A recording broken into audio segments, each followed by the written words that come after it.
জিজ্ঞেস করলাম কি আপনি? বলল আমি মেঘলা। পরে জিজ্ঞেস করলাম কোন মেঘলা? ও বলল যে আপনি কি কাউকে আপনার নাম্বার দিয়েছিলেন? তখন আমি বুঝতে পারলাম যে এটা ওই মেয়েটাই। কথা বলার এক পর্যায়ে বলল আমি আপনার সাথে রিলেশন করতে চাই, আপনাকে অনেক ভালোবাসি। এভাবেই আমাদের রিলেশনটা শুরু হয়। রিলেশনের 5 মাস আমাদের খুব সুন্দরভাবেই কেটে যায়। প্রতিদিন আমরা নিয়ম করে কথা বলতাম, ও আমাকে ছাড়া কিছুই বুঝতো না। একদিন হঠাৎ ও আমায় রাতে ফোন দিয়ে কান্না করতে থাকে। জিজ্ঞেস করলাম কি হয়েছে? ও বলল ওর পরিবার নাকি ওকে বিয়ে দেওয়ার জন্য ছেলে দেখতেছে।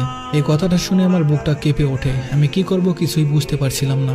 ও বলল ওকে নিয়ে পালিয়ে যেতে। রাত অনেক হয়েছিল। আমি ওকে বুঝিয়ে ঘুমাতে বলি, কিন্তু আমার চোখে কোনো ঘুম আসছিল না। কি করব কিছুই বুঝতে পারছিলাম না। আমি ফ্যামিলির বড় সন্তান, আমার একটা দায়িত্ব আছে, আমার ছোট ভাই বোন আছে, আমার উপর আমার মা বাবার অনেক আশা ভরসা আছে। আমি না পারছি ওকে নিয়ে পালিয়ে যেতে, আর না পারছি ওকে হারিয়ে ফেলতে।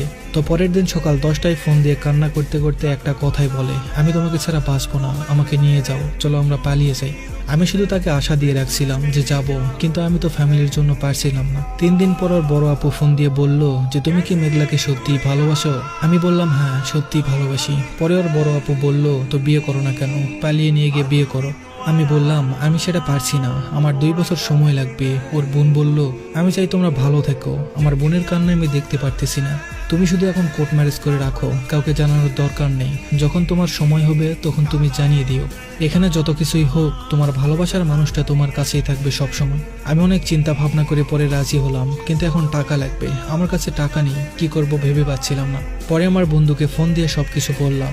দিনটা ছিল মঙ্গলবার 3 জুলাই 2023। ঠিক করলাম ওই দিনেই বিয়ে করব, কিন্তু কোনো একটা কারণে সেদিন আর হয়নি। তো পরের দিন সকাল 10টায় বাসা থেকে বের হলাম। দুপুরে মেঘলার বড় আপু, আমার বন্ধু আর বন্ধুর বউকে নিয়ে বিয়েটা সম্পূর্ণ করলাম। আমার বন্ধুকে কাগজপত্র দিয়ে বললাম বন্ধু কাগজটা সাবধানে রাখিস। বিয়ের 2 দিন পর মেঘলার নানি মারা যায়, ও সেখানে চলে যায়। তার 1 সপ্তাহ পর শুনলাম ওর আম্মু নাকি আমাদের বিয়ের বিষয়টা জেনে গেছে। তো তারপর ওর আম্মু আমাকে বাসায় ডাকলো। আমি অনেক ভয়ে ভয়ে গেলাম, অনেক কথা হলো। আমি বললাম আমার 2 বছর সময় লাগবে। ওর আম্মু বলল ঠিক আছে, সমস্যা নেই। ওনার কথা শুনে কিছুটা টেনশন কমে গেল। সবকিছু ঠিকঠাকই চলছিল। এভাবে প্রায় 6 মাস কেটে যায়। একদিন হঠাৎ করে ও বলল ওকে নাকি দেখতে এসেছে, ছেলেপক্ষকে নাকি ওর ভাই নিয়ে এসেছে। এই কথা শুনে আমি সাথে সাথে মেঘলার আম্মুকে ফোন দিলাম। ওর আম্মু বলল তুমি টেনশন করো না, আমি সব সামলে নেব। এরকম করে প্রায় 6-7টা ছেলেকে তাড়িয়ে দিয়েছে। 1 মার্চ 2024 হঠাৎ রাত 2টার সময় ফোন আসলো মেঘলার আম্মুর ফোন থেকে। আমি বাসায় ছিলাম না, আমি একটা কাজে বাইরে গিয়েছিলাম।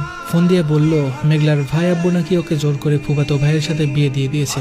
এই কথাটা শোনার পর আমার মাথার উপর যেন আকাশ ভেঙে পড়ে। সেদিন কতটা কষ্ট নিয়ে আমি বাসায় ফিরেছিলাম সেটা শুধুমাত্র আমিই জানি।